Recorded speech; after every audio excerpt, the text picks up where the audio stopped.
All right, so Layzie, tell me about growing up in Cleveland. I mean, growing up in Cleveland, man, growing up in Cleveland was rough, man. You know what I'm saying? Like, Cleveland, I remember it being a lot of poverty. I remember just, it was a lot of hard times in Cleveland. On the St. Clair side of things, you know what I mean, in the inner city ghetto side of things. So it was hard, but it was fun. You know what I mean? We used to play any bounce, stick ball, football in the streets, you know what I mean? Swimming down at DuPont, man, Remington, running up and down St. Clair. It was fun. It was the 70s when I grew up, you know? Right. Now, how old were you when you first started getting mixed up in the whole street thing?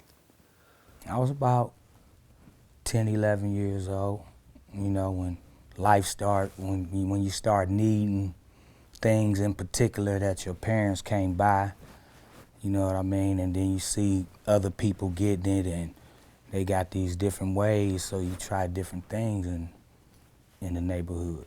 Like, what were some of the first things you were doing at like 10, 11? 10, 11, I was stealing. Never was good at it, Stealing bikes, man, and trying to rebuild them and sell them. And Oh, so you like Frankenstein the bikes? You steal like Frankenstein, three, four different bikes? Take these pads off of this bike, spray paint this one, that,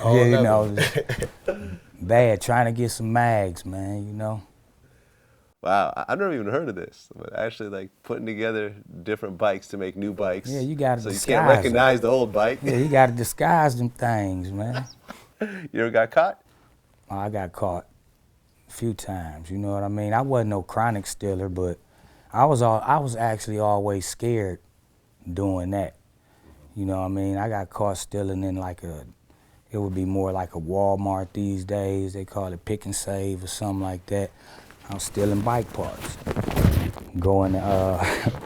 I go in there in the middle of the summer, 89 degrees, and try to stuff in a ski coat. Right. Just young, dumb, man, trying to learn. All right. Did you get anything more serious after that, though? I mean, yeah, I was selling dope and all kind of stuff. You know what I mean? I was getting it. By the time I was 14, I was getting it, man. I was having fun. Like, how old were you when you first started selling dope? Like 12, 13. And by dope, you mean cocaine? Yeah, crack rock. Oh, it was crack back then, yeah. Yeah, so I mean, at my age, I came in right about the times they were still selling powder. We called them half-a-teenies. So I was that young doing that, and then I'm glad all them years over with. I feel like I'm incriminating myself. I mean, it's all statute of limitations. No, that's the story, because we got the books and everything coming too, so it's all real. So, then 1989, I got caught selling crack rock, which I think changed my life. August 23rd, 1989. I was on the news and everything. I should have knew I was gonna be famous. But you were on the news for, I mean, how much crack were you selling to get on the news? I mean, I was just a kid on the block, and I got caught with I used to keep my shit in pill bottles. So I had 2 big-ass pill bottles. I think they counted like 170 rocks or some shit like that. Okay. I mean, that was some work right there. I was only 14, man, and 14 with 170 rocks. Had to go to the DH by the end, the detention home, and, it's the struggle. What was it like in Cleveland when crack first touched down in the community? Because you've had other drugs, but the effects of crack, I feel, were a little bit different than other drugs. Yeah, I mean, to me, it was the greatest trick played on America, because you had little kids selling it, thinking they was doing well for themselves, but at the same time, you're killing the parents that's smoking it. You know what I'm saying? So when I look back at it now, I feel like it was a Ronald Reagan setup. I go with the whole conspiracy of that thing, because I seen it happen. You know what I mean? My mother eventually got her life together, thank God. You know what I'm saying? So it's just, man, it's a lot to go into that particular theory of the drug selling, because you can point it at everything. It's just America. It'd be, You know, a double-edged sword. Well, we had Freeway Ricky Ross here not too long ago, and he was like one of the biggest cocaine distributors in America, definitely on the West Coast. In And he my was. day, you wanted to be him. Oh, you knew who he was? Hell yeah. Oh, who even out in did? Cleveland, you knew who Freeway Ricky was. Man, is you Everybody crazy? Really? Cleveland wasn't but down the street. You feel me? Like, come on now. Like, yeah, you hear about it, you know. Niggas was balling. Right. He was selling the equivalent of hundreds of millions of dollars worth of cocaine. No, see, I was just making $1,000 a day. I was just, hey man, I ain't never did no shit like that. But That's trying to make it. But shit, if it wasn't for music, if it wasn't for the music, I would have been trying to be Freeway Rick, for real. Did you guys ever actually see Freeway Ricky, or you just heard the name? Just heard the name. Yeah. Cause I was still young, you know what I Okay, mean? right. Like I'm glad I wasn't old enough to be in the mix then. You know? A lot of people went to prison around that. Hey, all my niggas, all they niggas, and then all they niggas and indictments coming down like, Well, you mentioned that your mom was actually on drugs. yeah, my mother had her bout with, you know, drugs, alcohol, the whole thing. You know, from the 60s, the 70s, into the 80s, all that. That's what it was. I mean, how hard was that growing up in a household and seeing your mom smoke the stuff that you're selling and just getting your head around that? I couldn't even really begin to tell you how that make a nigga feel when niggas know that your parent, you know what I mean? Because wasn't just my mom. It was it was families and families on families and families. Everybody, you know what I mean? It's demoralizing and degrading. It break you down to a certain extent to where you really just don't give a fuck sometimes. At 14 years old. At 14, shit, and they younger than that now. Yeah. Like we made it through some rough times, man, and I think we fortunate and blessed because of that. But you know, it was less. I think it was less opportunities at the time than for the kids now. Like, I think it's, you know, we developed a little bit and things came along pretty good in the educational sense. But shit, we ain't had none of that, man. They was taking the rims off the park. We couldn't even play basketball. How many of your friends do you think you lost to violence during that time? Too many to count. Over 10? You know, everybody heard the Crossroads. Yeah. You know what I'm saying? That song originally was about Wally. That was my best friend in the whole wide world. Really? I was 17 when Wally got killed. What was he killed over? He got killed breaking up a fight. Oh, wow. Yeah, so you know the Pistols was on. They on the streets. They out there. It's a real ass interview. I like this. I don't really get to talk live like, you know, we get to talk about how shit was and how it is now. Like, at what age did you start carrying a gun? Shit, what? 12, 13? So at 12 or 13, well, because you had money on I you. had a gold 22. A gold 22. Is it 22? Called that motherfucker, that was my dog. A gold 22. And you weren't the only one, obviously. Come on, man. Everyone. I'm the littlest guy in the crew, so I had to carry a little gun. My big niggas, I ain't gonna say, you know, everybody know who Bone is. You know, some niggas shotguns and AKs and chop you up, and you know, therefore you get songs from experience like Mo Murder and Land of the Heartless and all these different things that we actually lived through. You know, not to say that we actually harmed nobody, but I can definitely tell you we actually protected ourselves.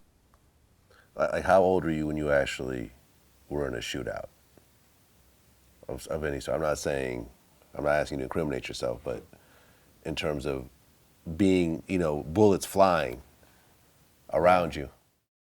At 16, I got shot in the head with a 25. You got shot in the head at 25. I still wear the, you know, it's still in there. They couldn't get it out, but they called me Ironhead, you know, in the doctor's office. But it was even earlier than that, you know. Nigga knew what it was. Okay, so at 16, you actually got shot. Can you talk about what led up to that? Well, I had just got home from doing a little stint. I was living in Texas. That's a long story, but like I said, I'll be in the real story. But I was coming home, and I was going to talk to a couple niggas so I could see if they can help me get back on my feet. Because when you come back out of jail, you know, all your shit gone, and it's just, you know, you deplenished. So me and my brother, Big Flesh, we walked up, trying to walk up to the block to see what's happening.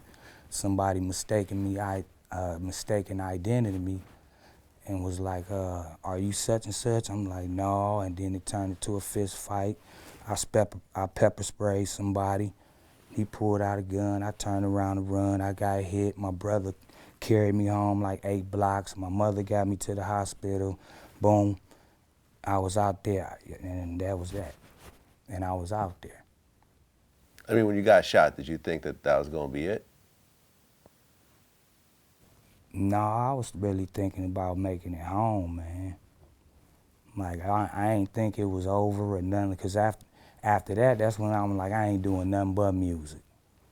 That was the turning point. Yeah, Craig, because I remember when Craig, we was like 12 years old, and he was like, man, I'm like, what you gonna do, man, when we grow up? He was like, nigga, I ain't never doing nothing but music. But he already had that mentality. So after that incident happened to me, I was like, oh, I ain't never doing nothing but music again. Did you ever see the person who shot you again? No, they never, I mean, it's unsolved. Nobody know what it was, and I never pursued it after that anyway. You know what I mean? Like, it's a waste of time. So the police questioned you about it, and you said, I don't know. Yeah. Pretty much. Basically. I don't know who them niggas was. You get shot. I mean, when you say it's still in your head, like, did they just stitch you up and sent you home, or? No, it hit the bone right here and then ricochet, and then I think some particles came out and they put the stitches up in the line my eardrum. Not my eardrum, but this ear lining right here. Okay. So I don't know what they did. Back then I truthfully wasn't asking questions. I wish I'd have had somebody to ask questions for me, because half of that shit I don't remember, but I'm gonna go back in my records and find out. Okay. But ultimately, you were okay. Yeah, I was cool. I lost my hearing for a little while. It was about 4 or 5 months. It just right back. So at that point, you said, all right, now I'm doing music full time. I ain't fucking around. Right. So at that point, who was in the group exactly? Everybody but Busy. See, Busy was the youngest. Is the youngest member of Bone Thugs and Harmony. So he came right after that.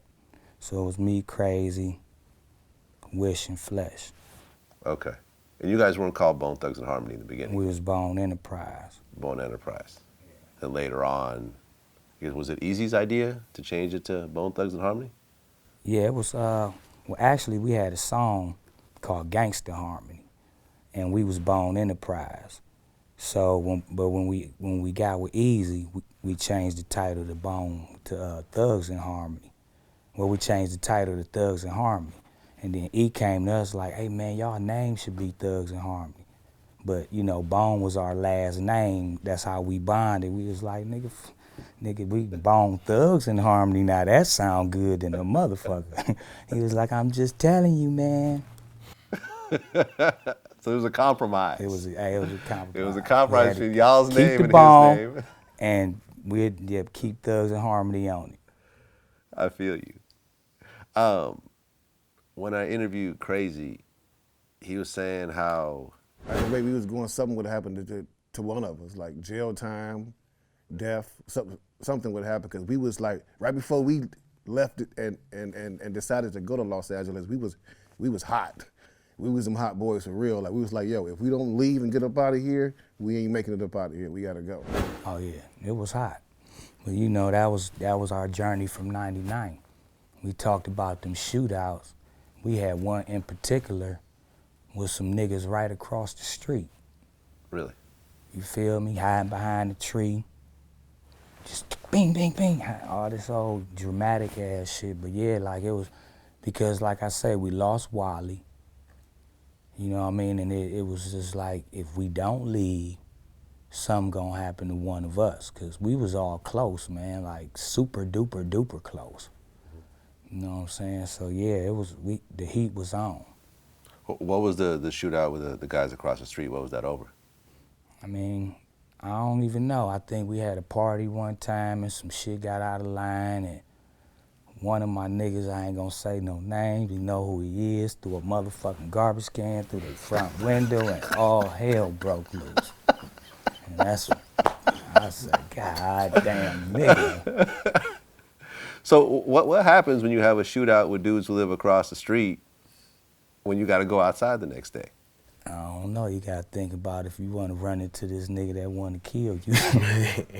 No, but man, I don't know, like, I think we end up, cause we left not too long after that particular incident, but I think they left too.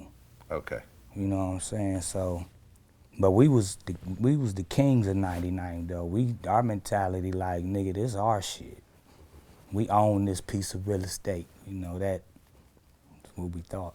Now, at that time, was it just neighborhoods, or were Crips and Bloods sort of involved, you know, coming into those areas at that point? I mean, in Cleveland, man, you had Crips and Bloods come through, you know, and they'd do their business, but our shit was mainly like, I'm from 99, I'm from 93rd, I'm from 105, you know what I'm saying? Like, it was all St. Clair's from the beginning of downtown all the way damn near to New York, you know what I mean? So, yeah, shit. It was just blocks. It wasn't really like, we didn't grow up like that. So it wasn't like when we thought Bloods and Crips, these niggas was shoot, bang, bang, bang, right on sight. Like, we Cleveland kind of country. We was still fighting and smacking each other with bottles upside the head, and you know what I mean? Like, so that's how I grew up. And the Bloods and Crips started coming in probably in the middle of the 90s or something, setting up shop on niggas, and niggas had to handle business, and it was real. I know Jaden a little bit. You know, we run into each other in Calabasas. That's cute. He can date all the he white was wearing girls. a dress last all time. the Last time I skirts he seen him. wants to. Yeah, he was wearing a dress last time I seen him. Okay. Does he come down to Crenshaw with one on? I don't think he goes to Crenshaw, period. I don't think. He might slip down there, but he ain't got no goddamn skirt on when he comes down there. I bet you that. Speak up for the black community on the main stage, cause she don't gotta do that. Beyonce's rich. Beyonce's not black or white. She's Beyonce. All right? She's not man or woman. She's Beyonce. She's reached that level like Oprah. Like Oprah's just an entity. That's what Beyonce is. So Beyonce don't have to speak up for us.